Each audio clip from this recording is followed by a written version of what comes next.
Last વિડીયોમાં આ bandage જોઈને ઘણા લોકોની કમેન્ટ્સ હતી કે મેડમ શું વાગ્યું છે, મને કાચનો ગ્લાસ તૂટી વાગી ગયેલો જેને લીધે 10 સ્ટીચીસ આવ્યા છે.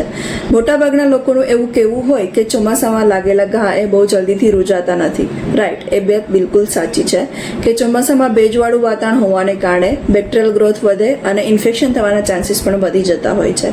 તો તમને અથવા તો તમારા કોઈ રિલેટિવ્સને રિસન્ટલી કોઈ સર્જરી થઈ હોય અથવા તો કોઈ ઘાવ વાગ્યો હોય તો આ 3 બાબતનું હંમેશા ધ્યાન રાખવું. ફર્સ્ટ થિંગ કે તમારા ઘાવને ખુલ્લો ના છોડવો અને ડ્રેસિંગને હંમેશા ડ્રાય રાખવાની ટ્રાય કરવી.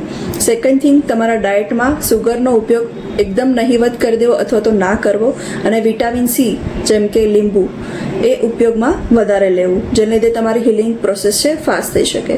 થર્ડ થિંગ કે હોમિયોપેથી આ ઇન્જરીમાં કઈ રીતે હેલ્પ કરી શકે. હોમિયોપેથીમાં ઘણી બધી એવી મેડિસિન છે જેમ કે અર્નિકા, કેલેન્ડ્યુલા, હાઇપેરિકમ, જે તમારી નેચરલ હિલિંગ પ્રોસેસને ફાસ્ટ કરી દે છે, જેને લીધે આગળ જતાં કોઈ પર્સ ફોર્મેશન કે કોઈ ઇન્ફેક્શન ના લાગે. તો સ્વસ્થ રહો, સુરક્ષિત રહો.